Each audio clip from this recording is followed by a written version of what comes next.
very much, and welcome everybody to the Sam McKee Memorial Broadcast Set. It's time to jump in the Sulky. I'm Dave Little, and my guest tonight is Anthony Macdonald of thestable.ca as we kick off this Breeders' Crown Finals weekend. And of course, thestable.ca, one of the great ideas that you've certainly had in your career. I think one of the only good ideas. Yeah. But the fact of the matter is that thestable.ca, you were telling me yesterday, has been around for about 10 years. Are you on course to be where you want to be at this point? I think I went by where I wanted to be about 6 years ago. I never really thought it would get to this. Certainly not racing. You know, we did race a couple of horses in the Breeders' Crown eliminations, and you know we didn't draw the greatest this weekend. But we have 3 horses that are legit, good horses in the Breeders' Crown. So, a big thanks to our clients and certainly our trainers and caretakers that allowed this to happen, because it's their hard work that's on display here tonight. Yeah, tomorrow. Certainly a lot of folks can get involved by betting a little and enjoying it a lot, and I know that really is true. Let's get back to the Stable CA in just a moment, but first I want to reintroduce Anthony to everybody.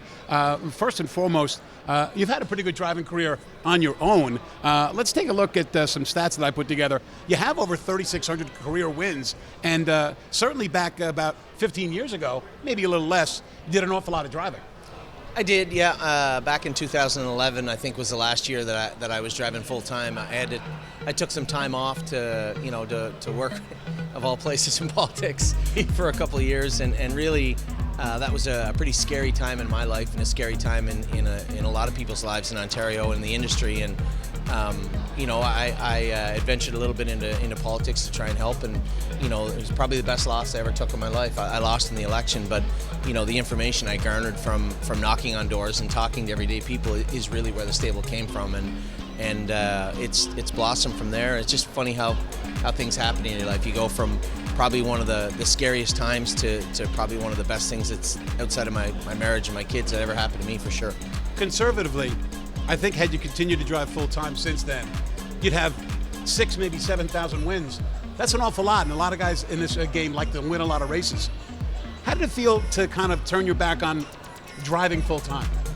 I love being a driver, and I love being out there with the guys and causing trouble, but I love being a father much more, and that's the one thing one of the other things that politics taught me was that there's more to life than just horse racing, and and that, I guess that was really the one sentiment that really pushed me to go down that road of politics, was that I loved horse racing more than I loved racing horses. And when it comes to that, I love raising my family more than anything. I'm so grateful to be here and have a chance to race horses and be in the Breeders' Crown tonight. But having my wife and kids here that's way more important. Well, certainly your family is way involved, as you and your wife Amy are the co-operators of the stable.ca.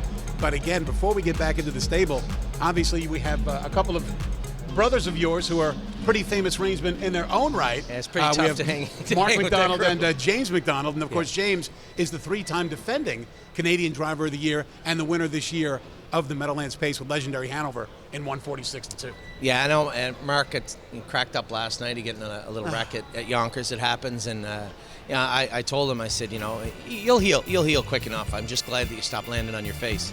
So it worked out good, and James is just it's been such a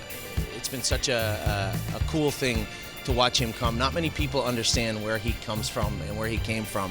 That kid didn't touch a brush till he was like 21, and for him to jump into such a difficult position and excel so well beyond any expectations is just unbelievable, and just so pleased with the way his career has gone, and so happy for him and him and Paige and obviously Griffin, and just wish him all the luck in every race, except for race 8. Yeah, he really has come through the ranks in a quick way, and not even yet 40 years of age. So to have all those accolades, I think things have gone well for James. And obviously, Mark is still going strong, and he leads the pack in the Macdonald brothers with just over 6,700 wins. James is on quite a tear, but I've seen this before in Mark.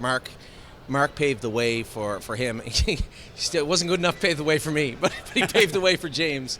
And it's been amazing to be a part of it. We've been super competitive, but it was so lopsided that it was so good. We weren't even close when we were young.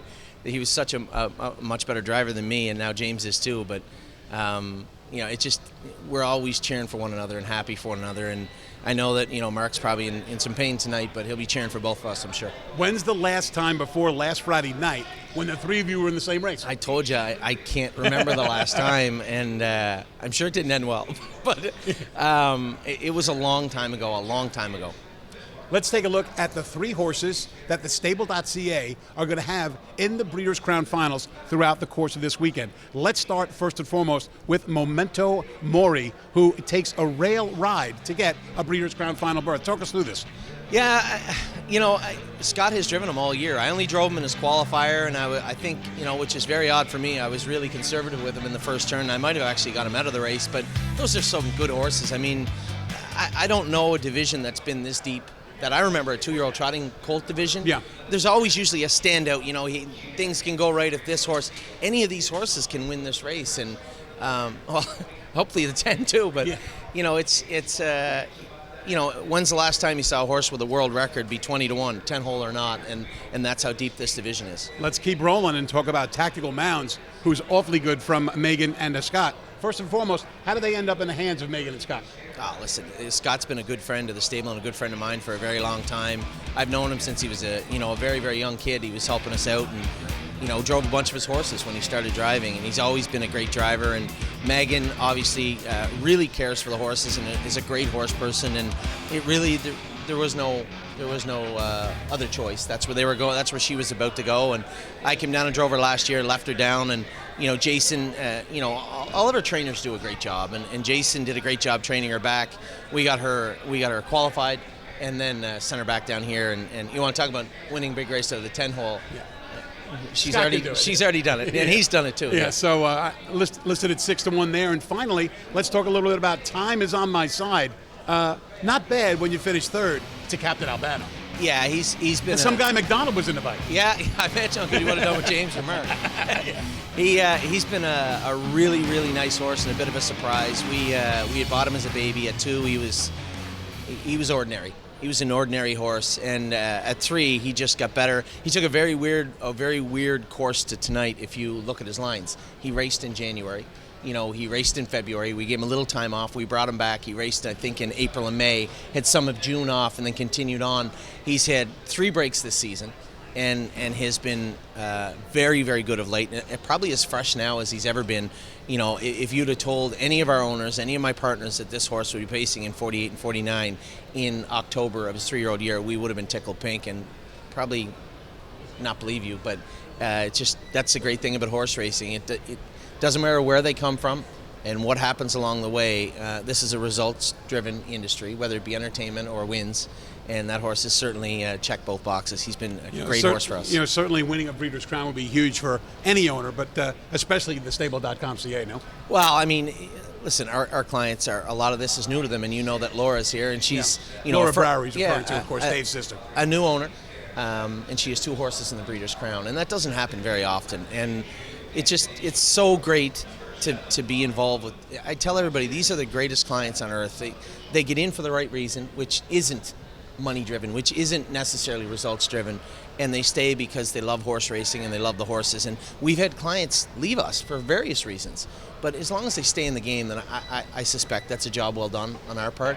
We are and try to be the best we can at being a gateway from the general public to our industry. And I really wish that more trainers would dive into fractional ownership, because it changes everything. You don't have to do anything like we do. You don't have to act like we do, but just be open to having new people in your industry and in your stable, and you'll be very, very surprised with what happens. It's just been a tremendous ride. All right, so lastly, how cheap can somebody get in, or how inexpensively, I should say, can somebody get in? Well, listen, 1% of a horse could be as little as $150 or $200, and your bill's somewhere south of $40 or $50 a month. I mean, we try to make it as affordable as we can, and allow people to get in on their own budget, which again changes the dynamic. It used to be, well, here we'll claim the horse, and then after a while, if things don't go well, all of a sudden the money runs dry. Well, at this point, you can look way down the road and say, okay, this is what I'm going to budget for my initial buy-in, and I'm going to be able to budget for my bills for a long period of time. And even if it doesn't work out, if you buy into a yearling